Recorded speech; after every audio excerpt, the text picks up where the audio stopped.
Forgiving Dad. For a long time, I hated my dad and didn't forgive him.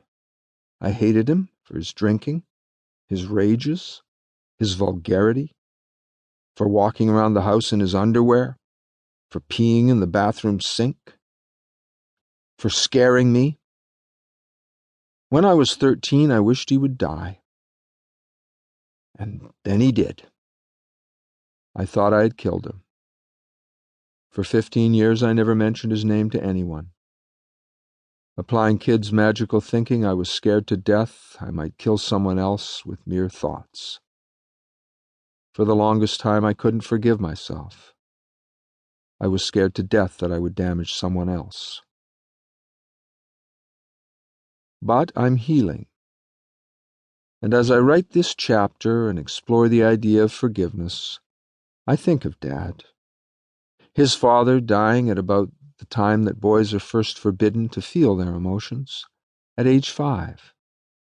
Publicly humiliated by his preacher grandfather in front of the congregation at 14. Then running away from home and living on his own, adventuring to Alaska, becoming a bush pilot. Later a glad-handing California salesman, a Willie Loman, a man's man, a man finally undone by unemployment, drinking, and failure. Dad never took the first step towards forgiveness. He never got in touch with his own pain, never knew how to process his own tender feelings. Instead, he took the anger path and forced those unwanted feelings onto us. He blamed himself for feeling forbidden pain, then quickly shifted that blame onto us. He took us all to live in the country of resentment. Eventually he drank and blamed the forbidden feelings away, and he killed himself in the process. But he wasn't always like that. A memory returns. It was evening at the river. I was 5 and Dad was still young and strong. We were camping in the California Coast Range.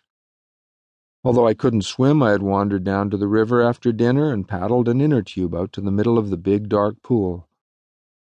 I lay back in the inner tube, gazing at the cliff that loomed above on the other side of the water. Suddenly I slipped through the middle of the tube, and I was in the water, struggling. I sank into the cold, dark water. As I struggled to the surface, I could see my dad running down the beach, tearing off his shoes and plunging powerfully into the river. Then I was under again, swallowing cold water, sinking into blackness. In a moment I was pushed powerfully to the surface. He'd come up below me, pushing me to the air. As I gasped for air, he rose like a sea lion to the surface below me, and I was saved. But then he swallowed water and began to cough and struggle himself. "Dad!" I cried in a panic. He sank below me, and I again fell back into the dark waters, gulping and sputtering, stepping on his head. As we sank, the murky yellow light of the world receded into darkness, with no sound but my thundering heartbeats.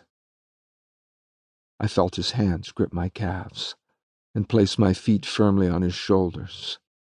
Then, as in the game we'd often played, he drifted down and bounced back up from the river bottom, thrusting me to the surface.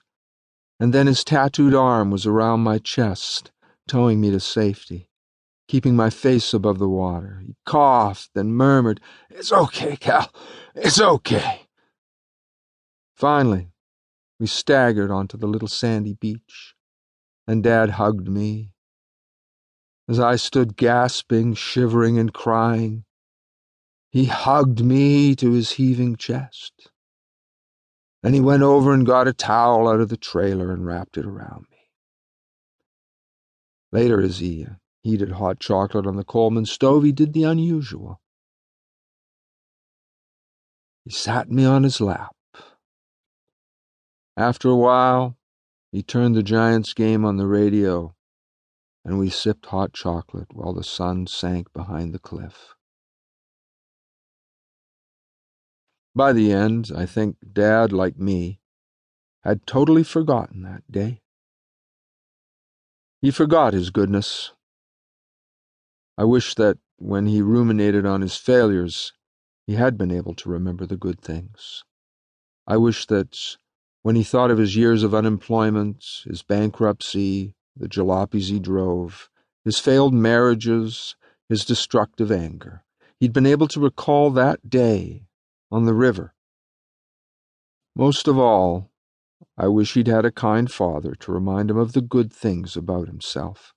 His sense of humor, his charm, his ability to spin a story for a crowd, his compassion for the unfortunate, his intelligence, his ability to make a day's outing with a young boy into an exciting adventure. I wish he had understood that he was no different than any of us, a mixture of good and bad. I wish someone had told him that he didn't have to be a superhero. He was simply human. I wish he'd realized he could be forgiven, and that he could forgive. The fact was, he didn't have to die alone in the country of resentments. There was room for him in the country of love.